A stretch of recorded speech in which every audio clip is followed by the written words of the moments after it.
Good morning, my dear students. Let us begin with the new chapter, Alternating Current. In this module, we will be discussing about AC voltage applied to a resistor and about phasors. Initially, let us see the difference between direct current and alternating current. A current that always flows in one direction only is called a direct current. Example is the current that we get from a battery. Alternating current is a current that reverses its direction periodically. Most power stations in our country produce alternating current. And one advantage of AC over DC is that it can be transmitted over long distances without much loss of energy. That is why we prefer alternating current over direct current. The shapes or graphical representations of direct current and alternating current are as shown in the figure.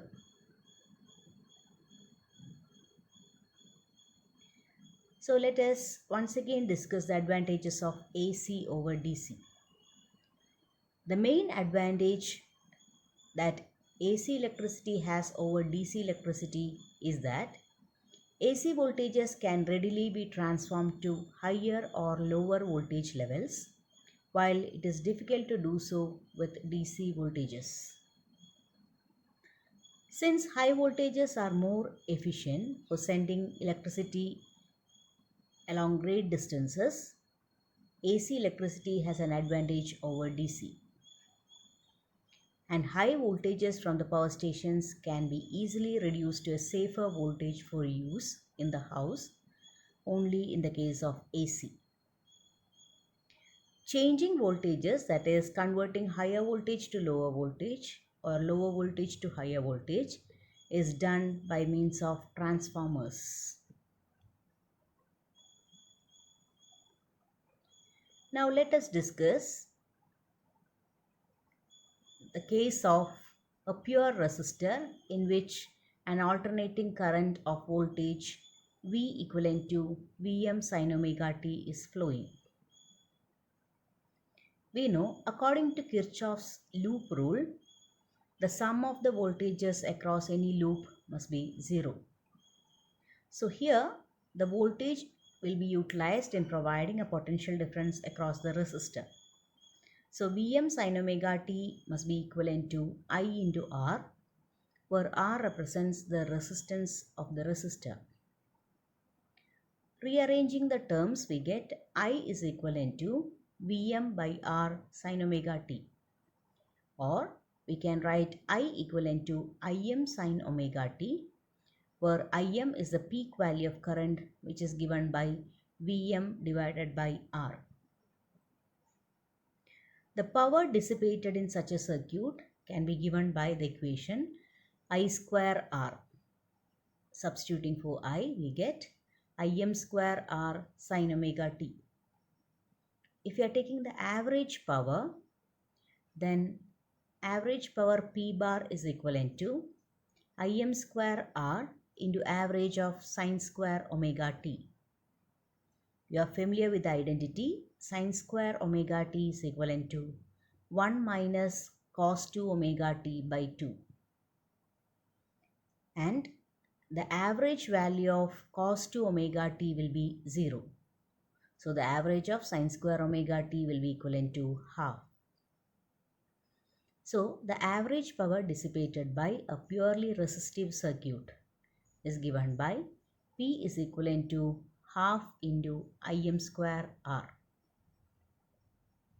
We define a new current called IRMS, which is known as root mean square value of current, which is given by square root of I bar square, which is equivalent to square root of half Im square, which is equivalent to Im by root 2.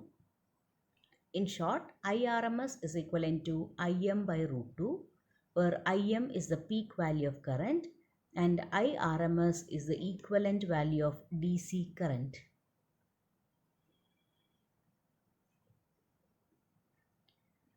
So we have seen the power across a resistive load is given by Vm Im by 2 into 1 minus cos 2 omega t.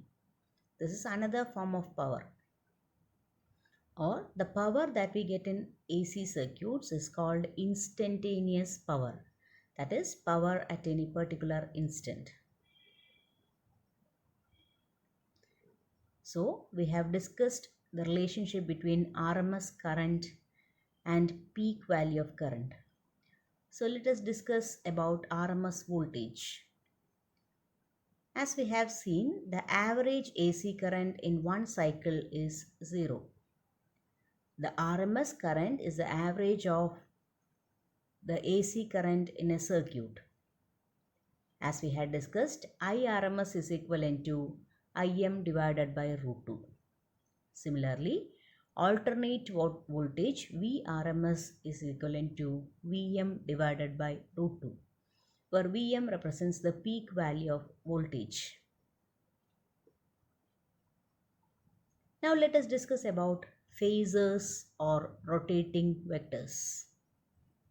The phase relationship between current and voltage in an AC circuit can easily be determined by using the technique which involves phasors.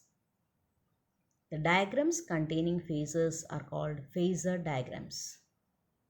In this technique, the voltage and current that varies sinusoidally with time are represented by rotating vectors V and I, which are called the phasors, whose lengths represent the maximum voltage Vm and maximum current Im.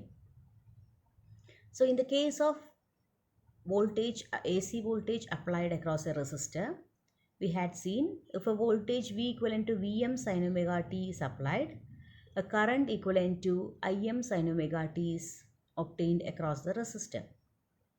So the current and voltage are in phase. That is, both reach maximum and minimum at the same instant of time. So the graph given over here is a plot of voltage and current versus time for a pure resistor. So phasor diagrams are the representations of voltage-current relationship in AC circuits.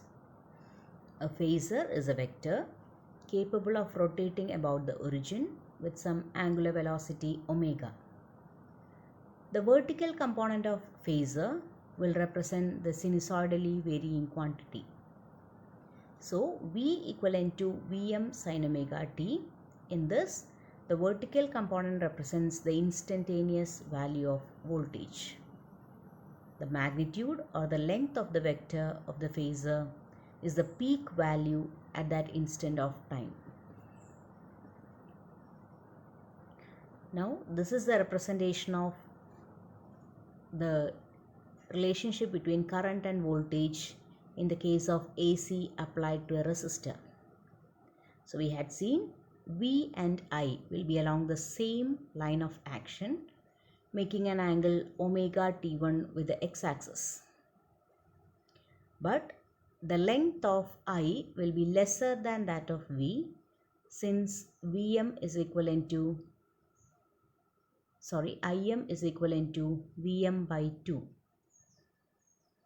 The end of the arrows represent the value of Vm sin omega t and Im sin omega t. Next is the graphical representation. The first one is the phasor diagram representation, and second is the graphical representation of V and I. As we had discussed, since both are in phase, V and I will reach maximum and minimum at the same time, but the amplitude of I will be lesser compared to the amplitude of V. Hope you might have got an idea about AC current, its advantages, and AC applied to a pure resistor, and about the concept of phasors. Thank you, dear students.